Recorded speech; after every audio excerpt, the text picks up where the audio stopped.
So what's the story about? Well, Yuuri closes the book and flips it over, scanning his eyes over the back. The book is titled Wendigo Soul. There's a set of red fangs engraved on the front cover. okay. I just wanted to make sure I don't accidentally give away any spoilers. But basically, it's about this group of teenagers in the Old West. A horror story set in the Old West? That's an interesting concept. Yuuri snickers softly. I thought it was interesting too. You see, the protagonists are the sons of the local cattle barons.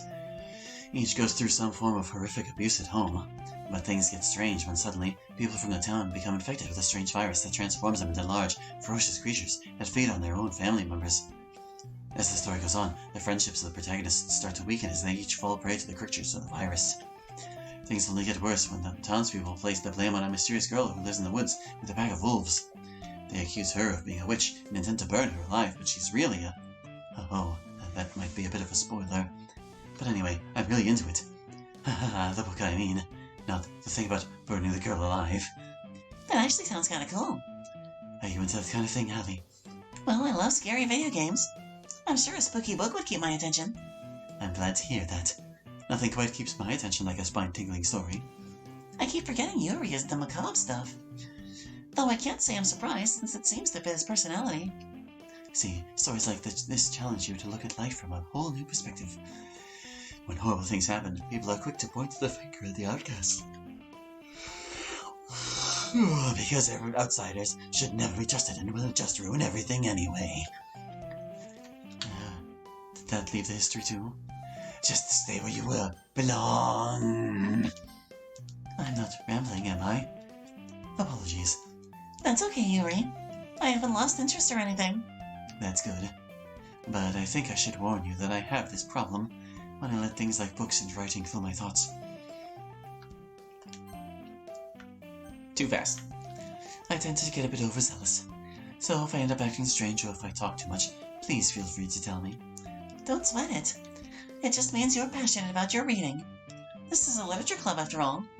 In fact, he had 2 copies of the same book. It's obvious what he wants. I reach into my bag and retrieve the book. I may as well get started on reading it, right?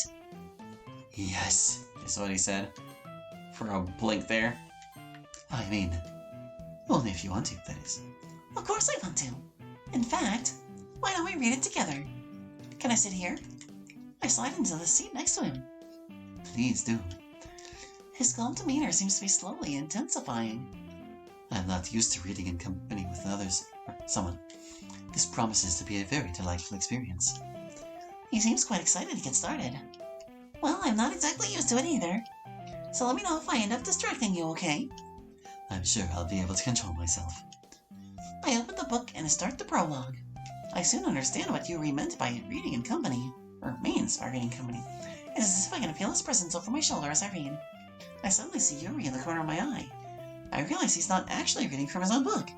He's reading from mine. My eyes meet his intense gaze. Looks like I'm the one being distracting. I suppose, well, I was just imagining. And I'll blink away really quickly. No worries. I have an idea. I slide my desk up. Words. I slide my desk up against Yuuri's and push my book between us. This should work, right?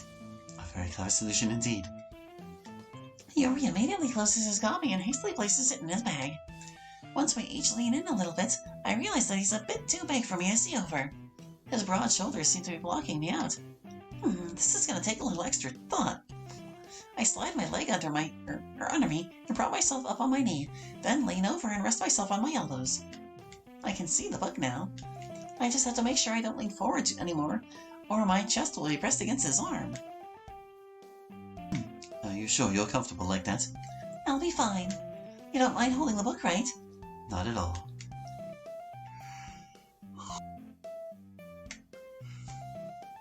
Yuuri opens the book. I squint my eyes a bit. It's hard to read that tiny text from so far away. I lean a bit more, still keeping some space between Yuri's arm and my chest. But now we're huddled even closer than before. It's kind of distracting. It's almost as if I can feel the warmth of Yuri's face, and he's in the corner of my vision. Are you ready? Huh? For me to turn the page. Sorry. I didn't know he started. I glance over at Yuuri and our eyes meet. There's no way I'll be able to keep up with him. I'm not exactly a speed reader. That's okay. I'm sure the small font isn't helping much, so I don't mind being patient if it takes you a bit longer. Just let me know when you're ready to go, okay? I added it to go in there. Thanks, I appreciate it. We continue reading. Yuuri no longer asks if I'm ready for him to turn the page. He leaves it open just the right amount of time for me to finish before turning it of his own volition. We continue the first chapter in silence. Yuuri suddenly laughs a little. What's so funny? Well, if I can't be completely honest, the Wild Force Girl kind of reminds me of you a little bit. Seriously? Yes. She's blunt, smart, and adventurous. And so attractive. I was saying something. And so attractive that the only way she'd be hotter is if she were surrounded by flames. I see. My cheeks redden. Yuuri is no longer reading. His eyes are locked on me.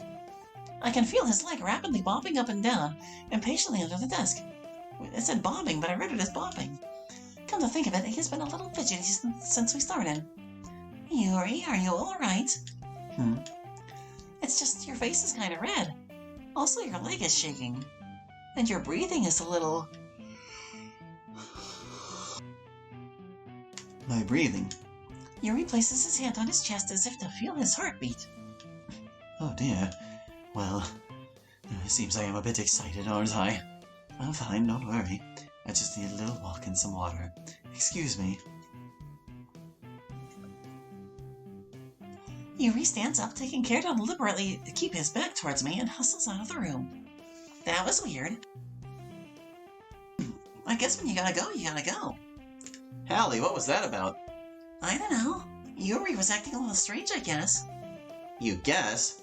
Well, yeah. What exactly did you do to him? Do to him? I didn't do anything to him.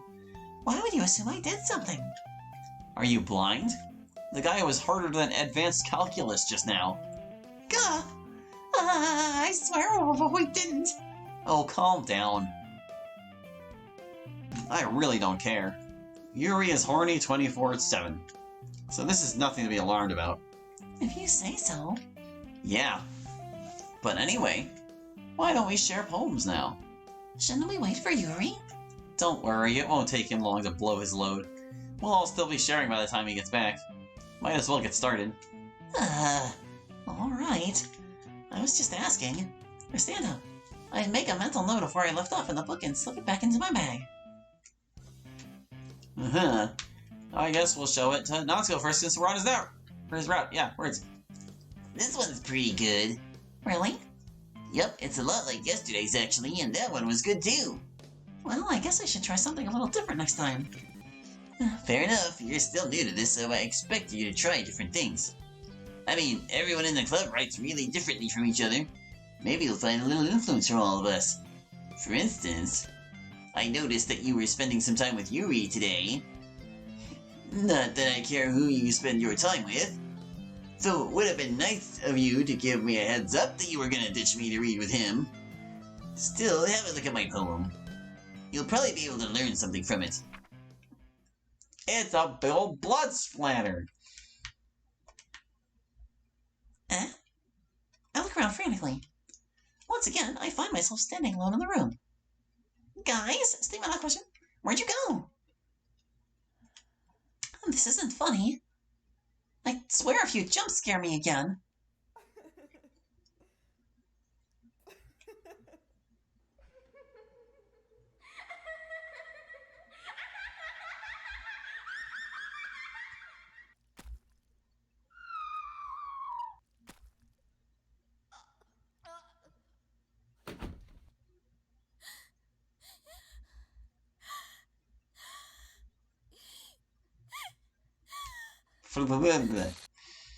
Yeah!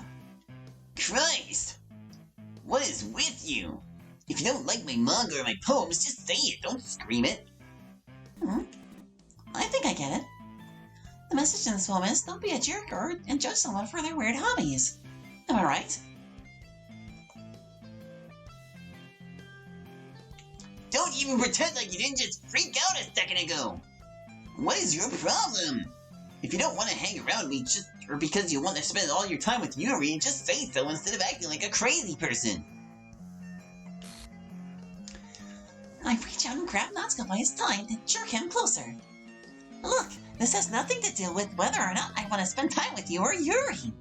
There's something wrong with this room. It's messing with me. Now I want some answers. The day I came here for the first time, you told me no one else comes up here because of rumors. What? Rumors? Tell me, Natsu. Tell me. Okay. I didn't mean to lunge at him like that. I didn't even realize I did it until I was already in his face. Alright, look. About a year ago, some girl killed herself up here. A bookworm loner, the kind of girl who never really talked to anyone and just kept to herself. It was like she just gave up on people. It said that she'd come up here and read or just talk to herself. But like, in different voices. It's kind of sad when you think about it. Anyway, one day she came to school with a big kitchen knife. She was up here yelling like she was arguing with herself. Then it went quiet. No one did anything that day since it wasn't too unusual for her to come up here and talk to herself. They didn't even discover her body until the following Monday. The door was locked, so they had to kick it down. They found her stabbed to death in a puddle of her own blood. Some say she was still alive when they found her, but died before they could help. So this section of the school is haunted now. Or wait, is that what he said, or did I say that? Am I dumb? No, he said that. Okay. But it's just a rumor. Truthfully, I don't believe it. There's something wrong with this class, or this room. But it's not a ghost. What do you think it is then? Natsuko pauses, staring down. He looks like he wants to say something. Forget it. It doesn't matter what I think. I told you about the rumors, so we're done now. Let's just finish sharing our poems, okay? Interesting. Hi. Writing going well? It's going all right, I guess. Satori shrugs. Could be worse. I mean, I don't expect a masterpiece out of you. But at least you're trying. Why don't you show me what you wrote for today? Sure, here you go. I give my poem to Satori. Look at that. I can actually read this one. How cute. Reminds me of Natsuko's childish dribble. It's not bad, but it's not great either. If you like him so much, remember to indulge him when he tries to act macho. He can't act like that at home, so he gets it all out while he's here. Let him think you're impressed by his masculinity, and he'll follow you around like a puppy. The things his mother makes him do at home are insane. He only obeys her because he feels sorry for her. And I guess he's afraid of her too. I've seen the bruises and slap marks on his face. Crazy woman beating her son into submission, isn't that messed up? He can't really fight back or anything considering how puny he is. Not that being small is a bad thing. Plenty of girls are into that Shota boy look, right? Suddenly, the door swings open and Yuuri enters the room. Or no, sorry said it. Feeling better, mixed stroke? Don't be crass. I was simply getting a drink of water. Sure you were. I see you've already started sharing poems. Without me? Yes, we have. Perhaps if you spent more time in the club and less time repainting the bathroom stalls, you'd have been here on time. I'll go get my poem. Yuuri's voice rumbles deeply as he slinks off to retrieve his poem. Anyway, check out my poem. I actually like this one. Whether or not you do is of little consequence. Thoughts. Dang, give me that. I'm trying to pick the part. Got it. Thoughts. I pop my sleeve off of the top of my head. Angry thoughts. Oop. The angry thoughts are prickly to the touch. The prickles dig into my hand and become stuck. The angry thoughts are mean. The angry thoughts are way too strong. The angry thoughts get stronger. The prickles then grow longer. Angry thoughts, angry thoughts, angry thoughts. In my head, they glow. Deeper and deeper my fingers go. To angry thoughts eventually die. Or no, the angry thoughts eventually die. But when they do, they become hard and cold. I don't like the way they feel. Forever embedded in my mind. Angry thoughts, angry thoughts, angry thoughts. Banging on my door. There we go. Eating at my core. Bleeding. I want the angry thoughts. Going on repeat inside my head. Pretty abstract, right? Again, huh? Yeah, what were you trying to... Never mind that. There's no point in explaining. It's not like you'd understand. Testing. Testing, testing. Okay, I can't hear me. What? Save game, load game. These are the menu options. Cool, I'm in the right place. Oh, is that in the history? Whoa, who's talking in my head? Whoops, let's not touch that again. Huh? I don't know what you're talking about. Oh, you heard that? Crap. How do I turn off speaking dialogue? What the? How about you? Did you see anything?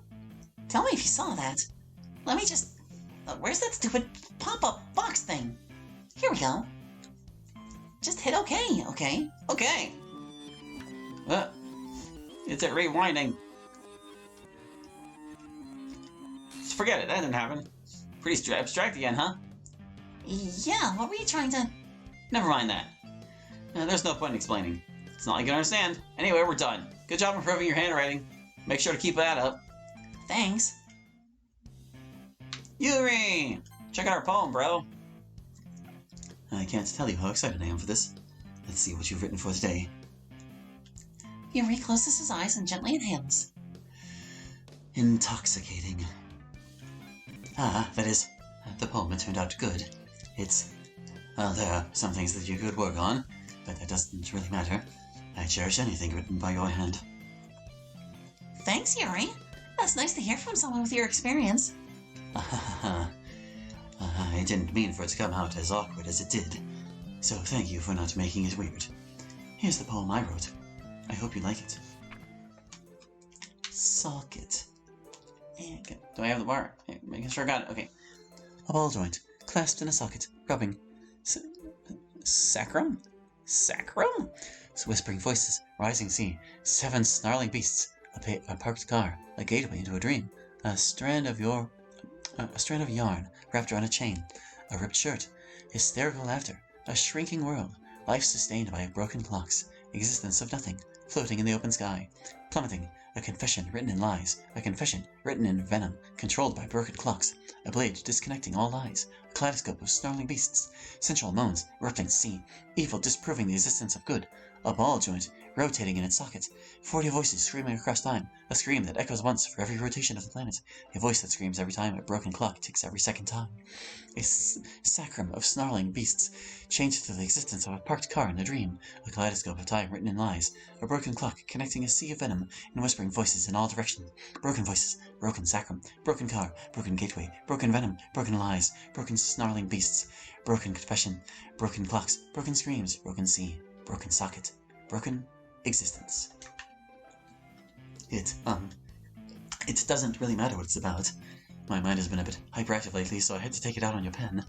That is, you left a pen on your desk yesterday, so I took it home for safekeeping, and I really like the way that it writes. What were you saying there, me? I don't even use pens. I actually wrote that poem with it, and now you're holding it. Why don't we cut this short before I say something too embarrassing? You can keep the poem, though.